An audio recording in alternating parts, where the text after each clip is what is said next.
आइए आज हम लोग अध्ययन करेंगे अपने विषय के कंटेम्प्रेरी इंडिया एंड एजुकेशन के अगले लेसन का, जो शिक्षा दर्शन कर ले, शिक्षाविद कर ले, विश्व के नोबेल पुरस्कार से सम्मानित भारत रत्न कर ले, भारत के द्वारा सर्व उपाधि से सम्मानित सर रविंद्रनाथ टैगोर साहब के बारे में हम जानेंगे। देखिए, रविंद्रनाथ टैगोर साहब यह अपने परिवार की विरासत को पाए थे, क्योंकि इनके पिता जो देवेंद्रनाथ टैगोर साहब थे, जो कि माता शारदा देवी थी, ये देश प्रेम इनके अंदर फूट करके भरा था, राष्ट्र प्रेम भरा था। वह देश प्रेम और राष्ट्र प्रेम रविंद्रनाथ टैगोर के पास भी पाया है। रविंद्रनाथ टैगोर साहब का जन्म बताया जाता है 6 मई 7 मई 1861 में हुआ था। इस समय 1861 में हुआ था। वे सभी भाई एवं बहनों में क्या थे? सबसे छोटे थे। उनको विरासत के रूप में अपने पिता द्वारा जो संस्कृति, जो परिवार में सुसंस्कृति थी, जो परिवार में विरासत में देश प्रेम था, जो उस विरासत में राष्ट्र प्रेम था, सब कुछ उनके अंदर रविंद्रनाथ टैगोर के अंदर कूट कूट करके भर गया था। रविंद्रनाथ टैगोर साहब कला के प्रति, प्रकृति के प्रति, कला के प्रति, प्रकृति के प्रति, समाज के प्रति प्रेम तो था ही, इससे ज्यादा अगर इनको कहीं ज्यादा प्रेम था, कहीं ज्यादा लगाव था, कहीं ज्यादा विश्वास था, तो उनके लिए सर्वोपरि कौन था? ईश्वर थे। रविंद्रनाथ टैगोर साहब ईश्वर में विश्वास रखते थे। ईश्वर को मानव का सर्वोच्च रूप मानते थे। ईश्वर को ही सृष्टि का रचनाकार मानते थे। ईश्वर को अद्वैतवादी मानते थे। ईश्वर के द्वारा ही व्यक्ति की रचना मानते थे, क्योंकि वे जानते थे कि ईश्वर भले साकार नहीं है, भले हम ईश्वर को साकार के रूप में नहीं देख पाते हैं, ईश्वर है, लेकिन वह किस रूप में है? निराकार रूप में है। किसका मानना था? रविंद्रनाथ टैगोर साहब।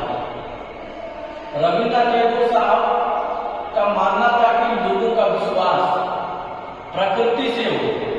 उनका मानना था कि लोगों का संबंध प्रकृति से हो। जब लोगों का संबंध प्रकृति से होगा, जब लोगों का प्रेम प्रकृति से होगा, तो यह प्रेम संबंध आपस में एक भाईचारा उत्पन्न करेगा। और रविंद्रनाथ टैगोर साहब पूरे देश में, मतलब पूरे विश्व में उन्होंने गीतांजलि लिखी। क्या लिखी? गीतांजलि लिखी। गीतांजलि लिखने के उपरांत पूरे विश्व ने इनको नोबेल पुरस्कार से क्या किया? सम्मानित किया। सन 1913 में। किस सन में? 1913 में। 1913 के बाद भारत के लोग इनको भारत रत्न कहने लगे। भारत के लोग इनको सर उपाधि से सन 1915 में सर रविंद्रनाथ टैगोर साहब क्या किया?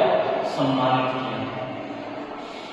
रविंद्रनाथ टैगोर का जो शिक्षा दर्शन था, जो जीवन दर्शन था, शुद्ध रूप से प्राकृतिक था। और जो भारत की व्यवस्थाएं चल रही थी, वर्तमान भारत में जो शिक्षा व्यवस्थाएं चल रही थी, भारत में जो अस्पृश्यता एक दूसरे में चल रहा था, लोग एक दूसरे से नफरत करते थे, समाज में खाइयां बनी हुई थी, कोई समाज ऊंचा था तो कोई समाज नीचा था। इन सब चीजों को देख करके रविंद्रनाथ टैगोर बड़े दुखी रहते थे। वे उसमें विश्वास नहीं करते थे, वे विरोध किया करते थे। रविंद्रनाथ टैगोर अंत में जाते जाते इनको रहा नहीं गया। उनको यह देखा कि हमारे देश में विभिन्नता हो जाएगी, आपस में विरोध हो जाएगा, तो कहे कि हम अकेले तो कुछ नहीं कर सकते हैं, लेकिन हम अकेले बहुत कुछ कर सकते हैं। उन्होंने सब व्यवस्थाओं को देखते हुए एक शांति निकेतन का क्या किया? स्थापना की। क्या की? शांति निकेतन एक संस्था की क्या की? स्थापना की।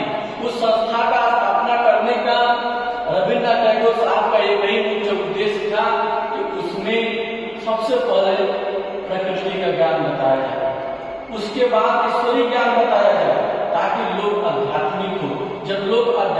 होंगे, ईश्वरीय ज्ञान प्राप्त करेंगे, प्रकृति का ज्ञान प्राप्त करेंगे, तो लोगों के अंदर भाईचारा उत्पन्न होगा। क्योंकि उस समय अस्पृश्यता का जो था जोरों शोरों पर चल रहा था। हमारा देश बहुत आंतरिक लड़ाइयों से लड़ा है।